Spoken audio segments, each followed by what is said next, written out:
par cette formule-là que j'ai toujours commencé à vous saluer. Et ça fait drôle de se retrouver après un an et presque un an et demi. Hein. Quand j'étais petit, j'étais pas grand. Et quand on allait à l'école, j'allais à l'école et il est arrivé que je tombe malade pendant quelques jours. Et vous savez, quand on revient à l'école, après quelques jours, on a l'impression qu'on est dépaysé, que c'est tout nouveau. Et donc, on se sent un peu comme ça de revenir à l'école, parce que c'est une école, l'Église aussi, hein, retrouver nos camarades de classe. Alors, qu'est-ce qu'on a appris cette année? Bon, on a appris au moins à se laver les mains. Ça, c'est bien comme il faut. Hein. Mais on a appris beaucoup de choses aussi hein, sur la solitude, sur la solidarité, sur l'entraide. On a appris beaucoup de choses, mais c'est une année exigeante, vous en convenez. Mais on est content de se retrouver. Ce n'est pas fini partout. Vous suivez l'actualité et en Europe, ça semble plus difficile qu'ici encore. On parle d'une 4e vague en France. Donc, il y a des zones plus touchées que nous et des zones aussi qui sont moins privilégiées que nous au niveau des vaccins. Ceux même qui produisent les vaccins, comme aux Indes, semblent avoir des difficultés de pourvoir des vaccins pour leur propre population. Donc, il y a beaucoup de sujets de prière. Je ne sais pas si Muriel va prier aussi tout à l'heure, c'est ça? C'est ça. Alors donc, c'est le temps de la prédication, c'est ça? Ou c'est le temps des nouvelles? Prédication, mais nouvelles et prédications. Alors, on a fait beaucoup de plein air, Muriel et moi, parce qu'en plein air, c'est certain qu'il y a moins de danger de contamination et de contaminer les autres et de se contaminer. Donc, on a fait beaucoup de camping. Je vous le dis, il n'y a pas longtemps, on était dans la Haute-Mauricie.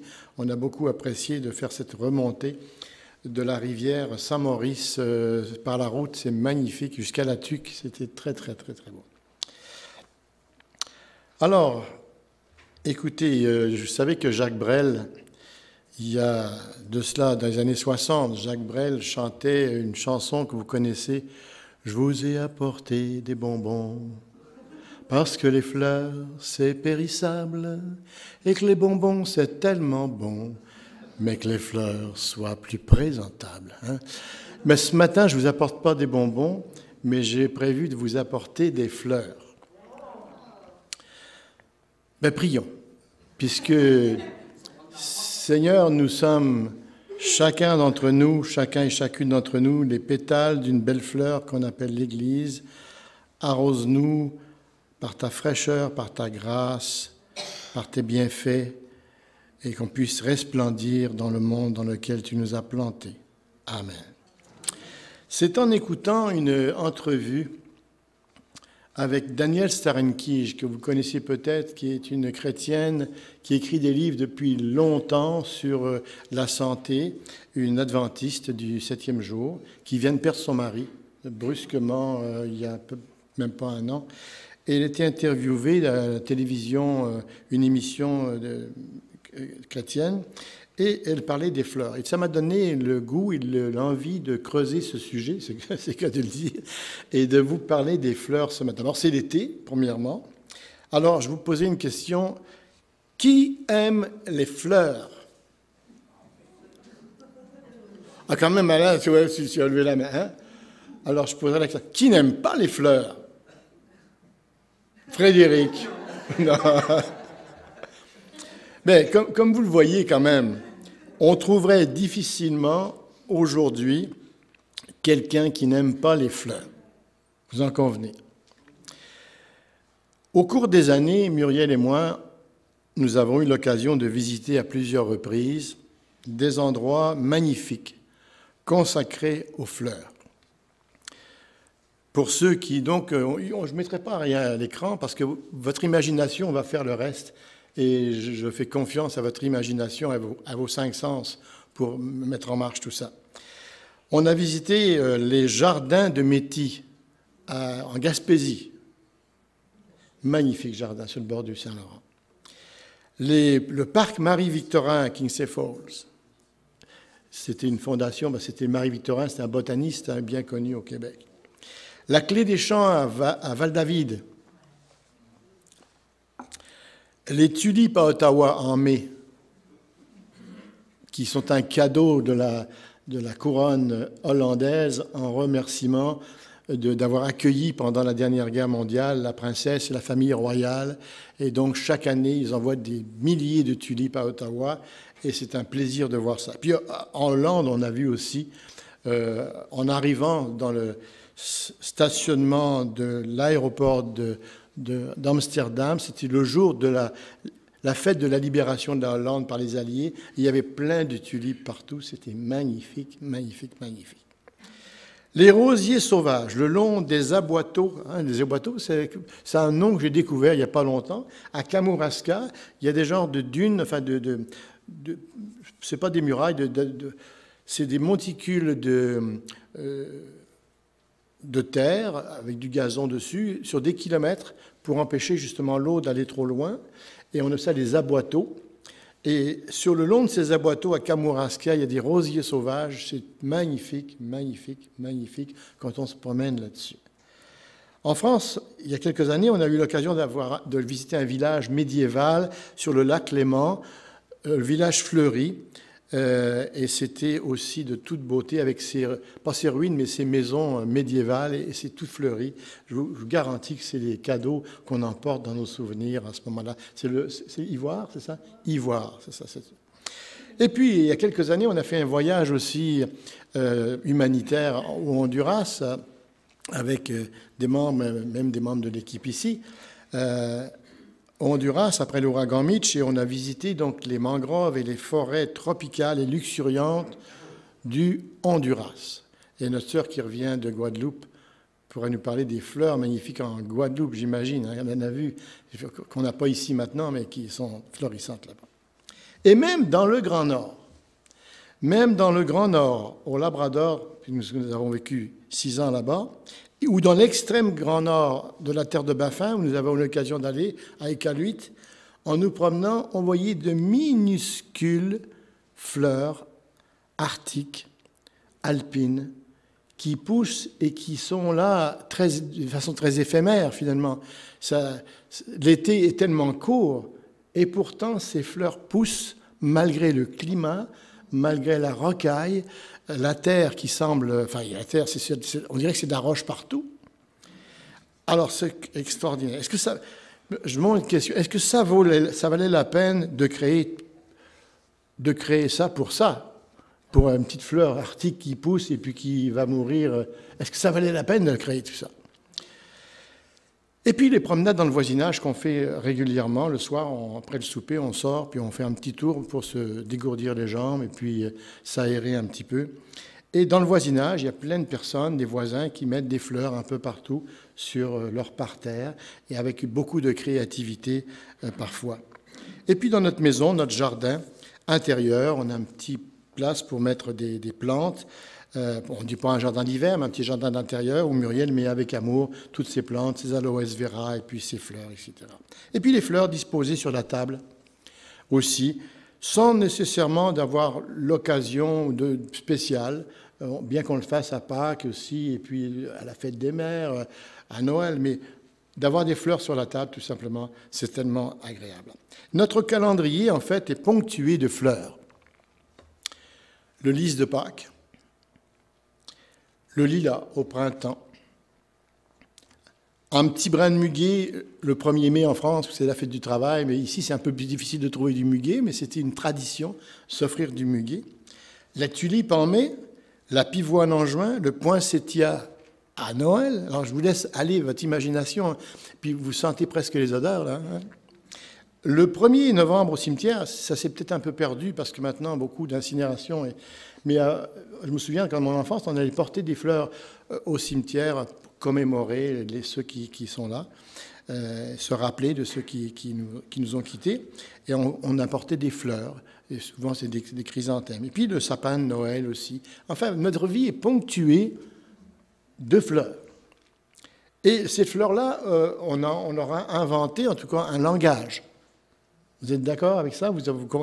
Alors, il y a toute une liste exhaustive que vous pouvez regarder sur Wikipédia si ça vous tente. Mais la rose blanche, la pureté, la rose jaune, l'amitié, La rose rouge? Comment ils savent ça?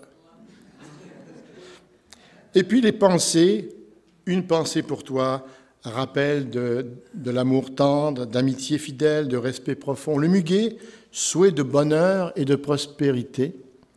La jonquille, estime, sympathie, courtoisie, déclaration d'amitié. Et le chrysanthème, on aime moins en parler parce que c'est souvent associé aux funérailles, les chrysanthèmes. Chrysanthème, amour incomparable, intense, dont on mesure la fragilité. Et une autre signification du chrysanthème est celle de l'éternité, raison pour laquelle on l'utilise particulièrement pour les fleurs de deuil. Alors, prière de ne pas envoyer de fleurs. Parfois, on voit ça dans les funérailles. Prière de ne pas envoyer de fleurs. Pour souvent donner à une cause pour le cancer ou autre chose. Bien, ça, c'est bien correct. Mais entre trop et pas assez, il y a quelque chose à faire. Hein? Parce que les fleurs qu'on envoie dans les funérailles, ce n'est pas pour la personne qui est décédée, mais c'est pour exprimer notre amour à ceux qui restent, à ceux qui sont là. C'est pour leur donner un petit peu de beauté, de tendresse dans ce moment difficile à passer.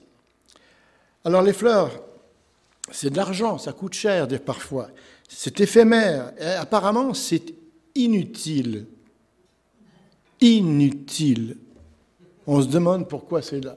Dans notre monde rationnel, mathématique, où tout doit être rentable, les fleurs, c'est vraiment une perte de temps. C'est inutile. Hein? Il y en a qui hochent la tête, ils ne sont pas d'accord avec ça.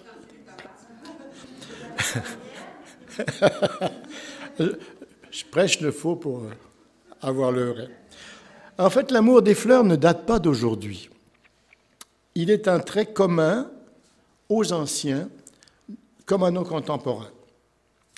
Les Babyloniens, les Égyptiens, les Mèdes, les Perses faisaient preuve de beaucoup d'ingéniosité dans leur emploi décoratif des fleurs. Leur parc était d'une conception admirable. Et on pense aux jardins suspendus de Babylone, dont on parle encore aujourd'hui. Lors de leurs festins, les tables étaient souvent ornées de magnifiques jardins en miniature. Selon une inscription, le pharaon Ramsès III d'Égypte n'offrit pas moins de 500 jardins et de 19 millions de bouquets de fleurs à son dieu Amon. Et pourtant, ni le roi de Babylone, ni le pharaon d'Égypte n'étaient chrétiens. Et lorsque l'Égypte devint une province romaine, l'art ancien de la décoration florale gagna Rome. À la cour de Néron, on avait l'habitude de joncher le plancher de la salle des banquets de pétales de fleurs et d'offrir aux invités une couronne de roses qui leur rafraîchissait le front. Et qu'on se le dise une nouvelle fois, l'empereur Néron n'était sûrement pas un chrétien, lui non plus. Un petit mot sur l'art floral. La disposition ornementale des fleurs est un art. Fleuriste, c'est un métier, une spécialité. Car elle ne consiste pas simplement à placer un bouquet dans un vase. Et certains peuples sont passés maîtres dans l'art floral. À notre époque, c'est au Japon que revient l'honneur, non pas de gagner seulement des médailles aux Jeux Olympiques, mais d'avoir créé certaines des formes les plus artistiques de la décoration florale. L'habileté et l'ingéniosité liées à leur amour de la terre. Les Japonais affirment que chaque tige, chaque fleur, chaque feuille joue son rôle dans la composition florale et que l'on doit même tirer profit des espaces entre elles. Et pourtant, la grande majorité des Japonais ne sont pas chrétiens. Un grand bouquet n'est pas indispensable pour produire de l'effet. Un simple vase contenant quelques fleurs aux teintes vives suffit à transformer une pièce. Celle-ci paraît inondée de soleil. Et dans la cuisine, un bouquet de pensées, quelques anémones dans un petit pot en grès sont un régal pour les yeux. On dirait autant de visages souriants. Et on peut apprendre beaucoup en observant les compositions florales chez les fleuristes. Alors d'où vient cet amour des fleurs? quelle est l'origine de cet amour des fleurs? Mais il faut remonter pour cela bien plus loin que l'Antiquité, jusqu'au texte fondateur qu'on appelle la Bible, la parole de Dieu. Et j'aimerais ce matin vous parler du plus grand fleuriste du monde. On en parle dans un grand livre que vous connaissez tous et que vous lisez assidûment. Ce livre parle non pas de l'être humain qui offre des fleurs à Dieu, mais plutôt d'un Dieu et d'un Créateur qui offre des fleurs à ses créatures. Car c'est de ça qu'il est question. Nous recevons plus de fleurs que nous en donnons. Et ce don-là vient de Dieu. Dieu qui crée les fleurs, qui offre des fleurs à ses créatures sous différentes formes, du début jusqu'à la fin du récit. Genèse 1 commence par nous dire, Dieu dit que la terre produise de la verdure, de l'herbe portant de la semence, ça comprend les fleurs, des arbres fruitiers, donnant du fruit selon leur espèce, et ayant en eux leur semence sur la terre. Et cela fut ainsi. La terre produisit de la verdure, de l'herbe portant de la semence selon son espèce, de l'herbe portant de la semence selon son espèce, des arbres portant du fruit, et ayant en eux leur semence selon leur espèce. Et Dieu vit que cela était... Ben oui. Puis au milieu de la Bible, on trouve un psaume qui dit « Il est bon de te louer », psaume 92, « Il est bon de te louer, Éternel ». C'est un psaume réservé pour le jour du sabbat, donc ça convient bien aujourd'hui qui est notre sabbat. « Il est bon de te louer, Éternel, de célébrer ton nom, très haut, d'annoncer le matin ta bonté et pendant les nuits ta fidélité, sur l'instrument à 10 cordes, sur le luth et au son de la harpe, de la guitare et de la basse et du piano. Tu me réjouis par ce que tu as accompli, Éternel, et je chante avec allégresse les œuvres de tes mains. » Ça comprend les... Ben voilà, bonne réponse. Que tes œuvres sont grandes, Éternel, que tes pensées sont profondes. Et puis à la fin de la Bible, pour couronner le tout, on lit dans Apocalypse 4, verset 11, « Tu es digne, notre Seigneur et notre Dieu, de recevoir la gloire et l'honneur et la puissance, car tu as créé toutes choses, et c'est par ta volonté qu'elles existent et qu'elles ont été créées, même les petites fleurs alpines à Iqaluit, qui durent si peu de temps. » Dieu le Créateur nous propose, entre autres, en plus du salut et du pardon, Dieu nous propose une thérapie très simple par la nature. C'est vrai. Dieu nous propose, c'est pas les gens qui font ésotérisme, etc., qui ont inventé ça. Hein? Non, non. Dieu nous propose une thérapie par la nature. Pourquoi est-ce qu'on aime aller à la campagne, dans les parcs? Il y a quelque chose là. Hein? On préfère-tu le béton? Non. C'est pas général, non. Et cela nous donne aussi, et cela donne à tous les êtres humains, qu'ils soient croyants ou non, cela donne une bonne raison de croire en sa bienveillance. Et Paul le dit aux Romains, il dit, quand il s'adresse aux Romains, il dit, en effet, il dit, les perfections invisibles de Dieu, sa puissance éternelle et sa divinité se voient comme à l'œil depuis la création du monde quand on les considère dans ses ouvrages. Donc les belles fleurs parlent aux croyants et aussi aux non-croyants et disent quelque chose. Ils les interrogent. Ils sont donc inexcusables s'ils refusent de croire, nous dit Paul. Les fleurs, c'est un cadeau de Dieu à l'être humain. Un cadeau éphémère et sans cesse renouvelé. C'est quelque chose, ça. Hein? Un cadeau éphémère et sans cesse renouvelé. Savez-vous que le jasmin, vous connaissez le jasmin? Ce nom-là vient du persan, qui veut le mot Yasmine, et ça signifie cadeau de Dieu. C'est beau, hein?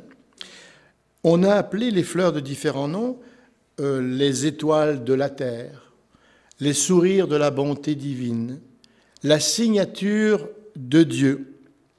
C'est William Wilberforce qui l'appelait la signature de Dieu. William Wilberforce est un chrétien anglais, homme d'État au XIXe siècle, qui a travaillé très fort pour l'abolition de l'esclavage et qui a réussi à faire voter une loi pour l'abolition de l'esclavage en Angleterre.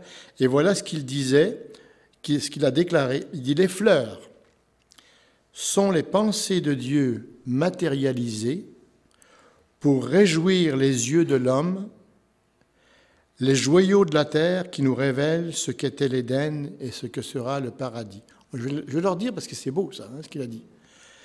Les fleurs sont les pensées de Dieu matérialisées pour réjouir les yeux de l'homme, les joyaux de la terre qui nous révèlent ce qu'était l'Éden et ce que sera le paradis. Notre planète serait donc un lieu bien moins agréable sans les fleurs. Jésus appréciait la beauté des fleurs. Savez-vous? Il les observait attentivement. Même si c'est lui qui les avait créées, il les observait attentivement et il tirait d'elles des leçons utiles. Il déclara un jour à ses disciples, « Tirez leçon des lys des champs. Comment ils croissent? Ils ne peinent ni ne filent, mais je vous dis que pas même Salomon, dans toute sa gloire, n'était paré comme l'un d'eux. Si Dieu donc revêt ainsi la végétation des champs, qui est là aujourd'hui et qui demain sera jetée au four, éphémère plante, ne vous revêt-il pas bien plus, gens de peu de foi. Matthieu 6. Donc selon Jésus, les fleurs sont un témoignage de la bienveillance constante de Dieu. Et donc je vous invite, pendant cet été où les fleurs sont là, de regarder les fleurs avec un autre regard et de penser qu'elles sont le témoignage de la bienveillance constante de notre Dieu. On parle aujourd'hui de sylvothérapie. Hein? Sylvo, ça veut dire forêt. Hein? Vous avez entendu parler de la sylvothérapie? Sylvothérapie, il y a des ateliers pour ça. On emmène les gens dans la forêt et puis on leur fait toucher les arbres, on fait faire des câlins aux arbres parfois. On essaye de mettre nos 5 sens en marche, là, et puis de goûter la forêt, un bain de forêt, sylvothérapie. Et il y a des preuves scientifiques aujourd'hui, en fait, que ces bains de forêt, les gens qui vont en forêt et qui touchent les arbres, qui prennent le temps de s'asseoir, et puis, etc., il y a des bienfaits calmants d'un bain de nature. Vous avez peut-être expérimenté ça. Il y a des effets calmants quand on va dans la nature. Et scientifiquement, il est démontré qu'une promenade en forêt et le contact des arbres apaise, notre rythme cardiaque diminue, notre tension artérielle est à son optimum. Et ça, c'est vraiment constaté scientifiquement. Okay? Maintenant, c'est sûr, il y en a qui ont peut-être un petit peu de réserve de faire un câlin aux arbres. Hein? Bon. Mais il ne s'agit pas ici d'adorer la nature. Hein? Mais c'est les êtres vivants, les arbres. Même, il y a un film qui sort, je crois, bientôt, qui parle de la vie secrète des arbres, comment ils communiquent entre eux, avec leurs racines, etc. Ils se parlent, enfin bref, il y a quelque chose d'extraordinaire qui nous échappe complètement. Il y a une intelligence là qui est donnée certainement par quelqu'un qu'on connaît, hein, et qui n'est pas nous. Et ces arbres-là communiquent, c'est beau. Donc il y a une vraie paix. Donc il ne s'agit pas d'adorer ni les fleurs, ni les arbres, ni la nature, ce qu'on appelle le panthéisme. Vous savez qu'il y a une croyance qui dit que Dieu est dans tout, il est dans l'arbre, il est dans le vase, il est dans la serviette, il est dans le verre d'eau. Bon, ça, c'est le panthéisme. Alors on adore la nature, Dieu est partout, il est en tout. Non, ce n'est pas l'animisme non plus, l'animisme qui croit que l'arbre a un esprit ou les animaux ont un esprit, vous voyez, alors, etc. Donc là, on parle d'animisme à ce moment-là. Mais il ne s'agit pas non plus de théisme. Théisme, ça veut dire que Dieu a créé, mais après ça, il s'en fiche complètement. Il a créé ça, puis il nous laisse aller. Il est loin de nous. Non, le Dieu de la Bible, ce n'est pas le Dieu du théisme, c'est le Dieu qui est proche de nous. L'apôtre Paul le dit, le Dieu qui a fait le monde et tout ce qui s'y trouve, même les fleurs, est le Seigneur du ciel et de la terre. Il n'habite pas dans des temples faits de main d'homme, donc il n'a pas besoin d'habiter dans des animaux, dans des plantes ou dans des choses qu'on construit. Il est en dehors de sa création, mais en même temps, il imprègne sa création de sa présence. Il n'est pas servi par des mains humaines, comme s'il avait besoin de quoi que ce soit. Lui qui nous donne la vie, le souffle en toutes choses. Il a fait en sorte que tous les peuples issus d'un seul homme habitent sur toute la surface de la terre. Il a déterminé la durée des temps, les limites de leur lieu d'habitation. Il a voulu qu'ils cherchent le Seigneur, qu'ils s'efforcent de le trouver en tâtonnant, bien qu'il ne soit pas loin de chacun de nous. Car en lui, en effet, c'est en lui que nous avons la vie, le mouvement et l'être. Dieu crée, mais il ne s'est pas éloigné de sa création. Au fond, Dieu soutient sa création constamment. Si Dieu arrêtait de soutenir sa création, nous disparaîtrions instantanément. Dieu soutient sa création, il en prend soin, il est bienveillant, il crée les petites fleurs, même éphémères. Un bouquet de roses peut rendre la journée plus agréable, éclairer un visage triste, réconforter l'esprit abattu, entretenir l'amitié, éveiller l'amour. Et les cycles naturels de la nature fournissent des fleurs et de la verdure dont on peut parer la maison. Au printemps, des fleurs à bulbes, du crocus, des narcisses, des jonquilles, des jacinthes, des tulipes. Il est impossible de passer près d'une rocaille sans voir des petites fleurs qui poussent.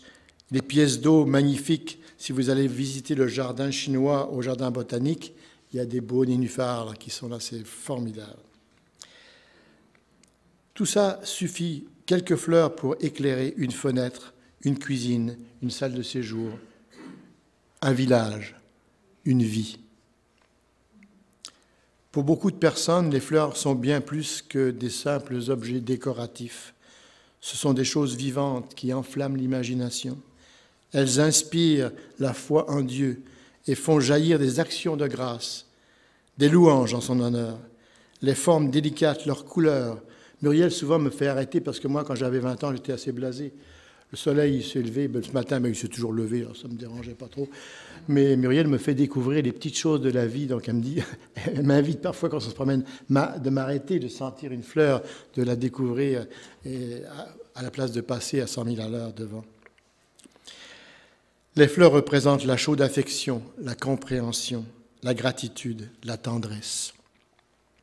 Cadeau de Dieu, à la disposition de l'être humain, à la disposition de chacun et de chacune d'entre vous.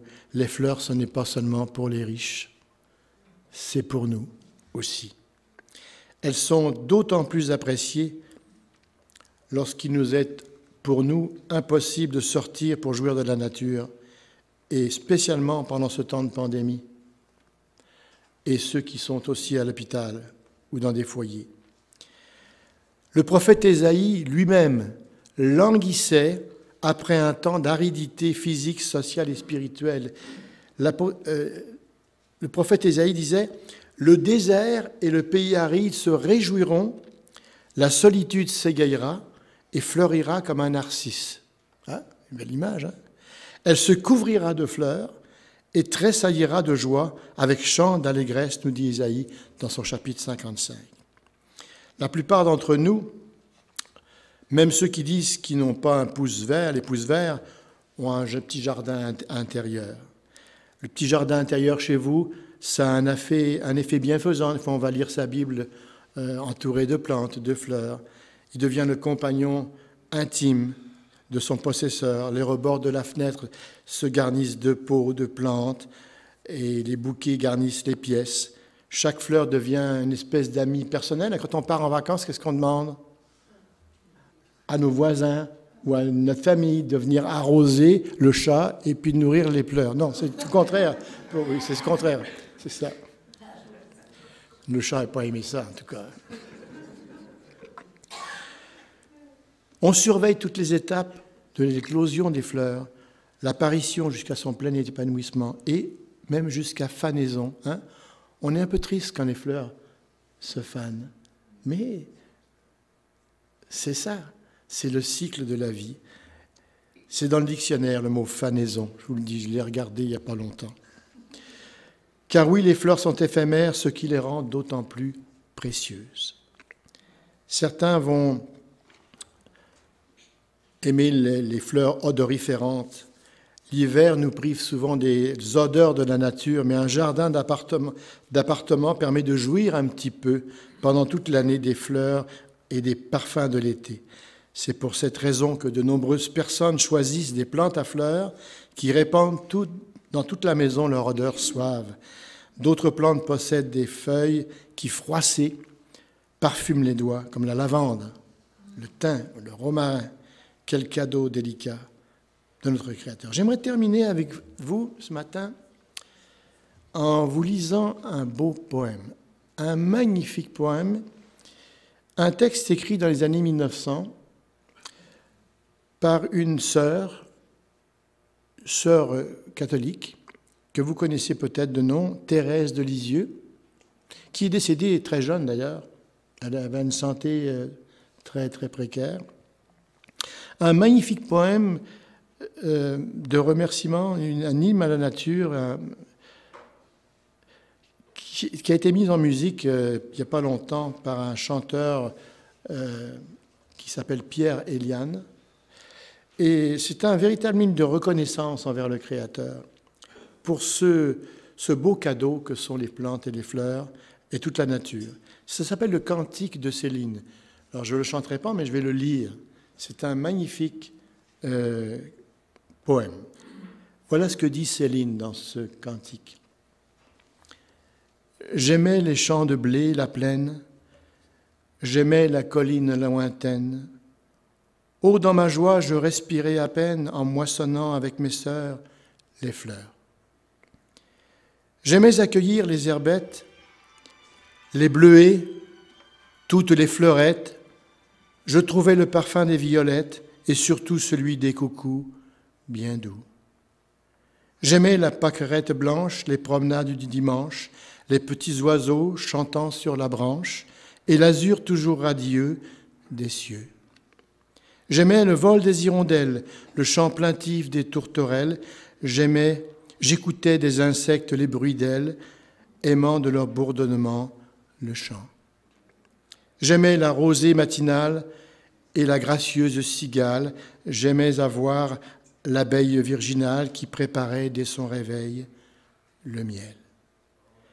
J'aimais accueillir la bruyère, courant sur la mousse légère. Je prenais voltigeant sur la fougère les papillons aux reflets purs d'azur. J'aimais le vert luisant dans l'ombre. J'aimais les étoiles sans nombre. Surtout j'aimais l'éclat en l'azur sombre de la lune au disque d'argent brillant. Nous aimions le doux bruit de l'onde, entendre l'orage qui gronde le soir en sa solitude profonde, du rossignol au fond des bois, la voix. J'ai la lyre mélodieuse, la solitude harmonieuse, fleuve, rocher, cascade gracieuse, daim léger, gazelle, écureuil, chevreuil. J'ai l'arc-en-ciel, la neige pure, le vaste horizon, la verdure, les étoiles lointaines, la moisson mûre, les papillons, le gai printemps, les champs. En ton amour, je trouve encore les palmiers que le soleil dort, la nuit pareille au lever de l'aurore, le doux murmure du ruisseau, l'oiseau. J'ai les grappes délicieuses, les libellules gracieuses, la forêt vierge aux fleurs mystérieuses, j'ai tous les blonds petits enfants, leurs chants. En toi, j'ai sources et collines, lianes, pervenches, aubépines, frênes et nénuphars, chèvrefeuilles, églantines, le friseli du peuplier léger. J'ai l'avoine folle et tremblante, des vents la voix grave et puissante, le fil de la Vierge, la flamme ardente, le zéphyr, les boissons fleuries, les nids. J'ai le beau lac, j'ai la vallée solitaire et toute boisée, de l'océan j'ai la vague argentée, poisson doré, trésor d'hiver, des mers. Prions. À mon réveil, je te rends grâce, Seigneur, Dieu de bonté et de beauté, pour ton amour envers moi. Tu m'as réveillé ce matin pour que je puisse recevoir de toi, avec émerveillement et reconnaissance, les fleurs que tu as créées, reflet de ton amour, de qui tu es. Seigneur, la biodiversité de ta création m'inspire. Arbres et rameaux, fruits et fleurs, chaque saison, chaque plante m'apporte la douce assurance de ta présence bienveillante, Seigneur Créateur. Fais que je marche dans ta beauté. Illumine mes yeux par la beauté du ciel, de la terre, de la mer, par la splendeur des montagnes, des plaines et des rivières, par le chant des oiseaux et la beauté des fleurs. Je te loue pour ces cadeaux délicats, artistiques et généreux, et je t'en prie, accorde-moi de continuer à profiter avec reconnaissance de ta création si riche et si diverse. Aide-moi à les conserver à mes descendants, en l'honneur et à la gloire de ton nom maintenant et toujours. Amen. Profitez bien des fleurs.